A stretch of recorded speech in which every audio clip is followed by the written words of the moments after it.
Hey les amis, j'espère que vous allez bien. Et aujourd'hui, je vais laisser la parole à Mélanie qui va vous parler des documents qu'on a besoin pour partir en Australie, parce que je ne sais pas. Donc tout simplement, il faut d'abord le Working Holiday Visa.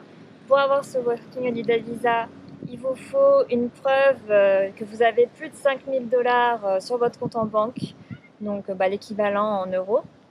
Donc en gros, nous, on a juste pris une capture d'écran sur notre application de notre banque. Et donc, on leur envoie ce document-là avec une petite lettre qui dit je certifie avoir tant d'argent sur mon compte et vous signez. Et puis ça, c'est bon, ça a pu passer. Après, bien sûr, ils demandent votre passeport. Il faut que le passeport soit valable plus de 6 mois avant votre retour. Donc en gros, nous, on va revenir en février 2021. Il fallait que notre passeport soit valable 6 mois encore plus tard. Ok. Donc ça, c'est pour le visa. Donc c'est tout, il y a juste besoin de 2 documents normalement pour avoir le visa. Ouais, mais après, bon, évidemment, il pose énormément de questions, mais il n'y a pas besoin d'autres documents à chercher. Voilà, juste de la paperasse. Voilà. Et donc après, qu'est-ce que on a pris aussi pour aller en Australie après qu'on ait eu le visa? Alors, on a dû choisir une assurance parce que c'est obligé pour venir en Australie d'avoir une assurance santé. Donc, nous, on a pris Globe PVT. C'était assez bien recommandé par les gens. Et puis, quand on faisait les comparaisons au niveau qualité-prix, on va dire, c'était l'une des meilleures. Donc, voilà, on a pris Global PVT. Il fallait absolument avoir une mutuelle, une assurance santé. Est-ce qu'il y a besoin d'autres documents?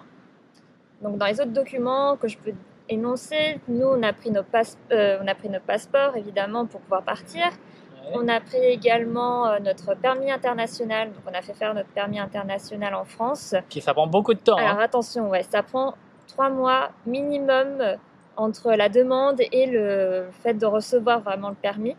Donc, prenez-vous-y à l'avance. Donc pour le permis international, il demande juste votre pièce d'identité, je crois. Et faut avoir une photo aussi qui date de moins de 3 mois pour pouvoir l'envoyer, pour qu'ils la mettent aussi sur votre passeport. Donc voilà, il demande de remplir sur un site internet les informations. Après, il te demande d'envoyer une lettre recommandée avec une lettre avec à l'intérieur une lettre recommandée. Ta photo et un papier où je sais plus, il y avait quelques informations dessus.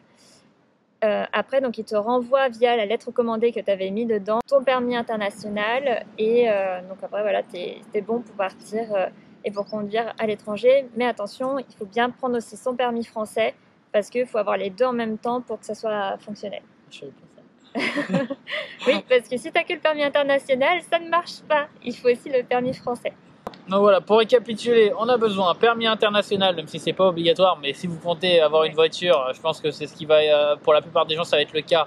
Vous avez besoin du permis international, vous avez besoin du visa, vous avez besoin d'une assurance, du passeport, et c'est tout. Voilà. Donc voilà, j'espère que vous n'oublierez pas votre passeport avant de partir, n'est-ce pas? Et tout ira bien. Je vous fais des gros bisous, prenez soin de vous. Allez, à plus.